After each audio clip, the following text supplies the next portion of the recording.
Then it says, draw near to God. Find out where God is and go after Him. Draw near, get as close as you can to God. A.W. Tozer described what he found in this verse, talking about drawing near to God. He entitled a book that was entitled Nearness is Likeness. At least a chapter of the book was called that. Nearness is Likeness. And the way he made that point go across was talking about him sitting in his living room with his Siamese cat in his lap and his wife all the way across the room.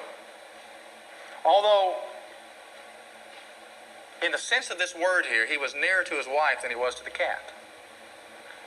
Because his wife and himself had things in common that made them very close. Where the cat was just close to him physically, but you don't have much in common with a cat. Draw near to God, draw near and be like God.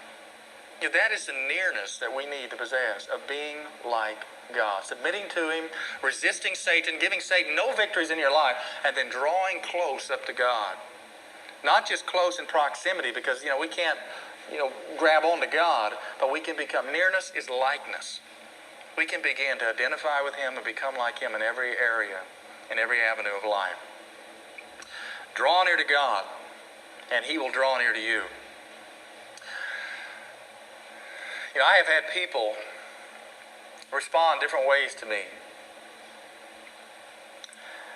Whenever you draw near to God, it's got to do certain things to you. We had some people come in for pictures for our directory, and whenever you do that, you have some people that may not have been here for a while. And I pulled up and got out of my car, I guess, during the time that they were taking pictures, and a lady walked out and was leaving and started to light up a cigarette and started smoking. Then she saw me. She stuck it behind her back as quickly as she could and walked to her car and went off. I've been out golfing before and went out golfing by myself for quite a while in Belton. For one summer, my mom gave me this free, or not free, she paid for a membership at this very low, not exclusive club at all. But I played golf for a summer. That's about the last time I really played it.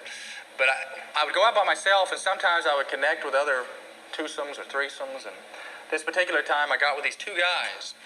And every time this guy messed up a shot, he would just start cussing, and he'd mess up a putt, he'd start cussing. And we got through about three holes of that. And it finally got down to talking as we were getting ready to tee off about what each one of us did for a living. I said, well, I pastor the church right here about 4 miles outside of town. And boy, his face went white, and he spent about 5 minutes apologizing. Don't apologize to me. Apologize to the one you've been talking about for the last 20 minutes. But how would you change your behavior if you found yourself standing right next to Billy Graham? What would it do to your language? What would it do to the choices you might make as you two were making your way through that day? Draw near to God. You're close to God. What is that going to do to make a difference in your life? James says, number one, start dealing with external things. Cleanse your hands, you sinners. Cleanse your hands, you sinners. And then start dealing with internal things. And purify your hearts, you double-minded.